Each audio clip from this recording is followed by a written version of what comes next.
ఇక విద్యుత్ ఛార్జీలను తగ్గించాలంటూ వైసీపీ చేపట్టిన ఆందోళనని తప్పుపట్టారు మంత్రి బాల వీరాంజనేయ స్వామి. గతంలో సీఎంగా జగన్ తీసుకున్న నిర్ణయాలు రాష్ట్రానికి శాపాలుగా మారాయని అన్నారు. తాను పెంచిన ఛార్జీలపై తన పార్టీ శ్రేణులతోనే జగన్ ధర్నాలు చేయిస్తున్నారని మంత్రి మండిపడ్డారు. ఏపీఆర్సీ అనుమతించిన దానికంటే కూడా అదనంగా 19,000 కోట్ల రూపాయలు ఖర్చు చేయడం వాస్తవం కాదా అని ప్రశ్నించారు.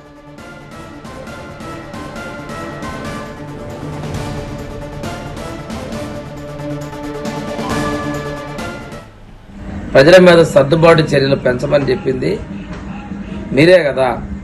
అయినప్పటికీ కూడాను నీవు పెంచిన ఛార్జీలకు నువ్వు ఈరోజు ధర్నా పిలుపునివ్వటం నీ మానసిక అపరిపక్వతకు నిదర్శనంగా చెబుతా ఉంది. 2022-24 మధ్య 19,884 కోట్ల రూపాయలని మనకి ఇచ్చిన దానికన్నా అదనంగా నువ్వు ఖర్చు చేసిన వాస్తవం కాదా? ఈ ఖర్చు చేసిన దాన్ని ప్రజలపైన సర్దుబాటు కింద బిల్లులో సర్దుబాటు చేయాలని చెప్పేసి డిస్కమ్ల ద్వారా ఏపీఆర్సీకి పంపించింది. తెలిసి కూడా ఈ రోజున నీవు ధర్నాలు పిలవటం సిగ్గుచేటు. ఛార్జీల కోసం నీవే ఈరోజు ధర్నాలు పిలవటం సైకో చర్యలకు పరాకాష్ఠ తెలియజేస్తున్నా.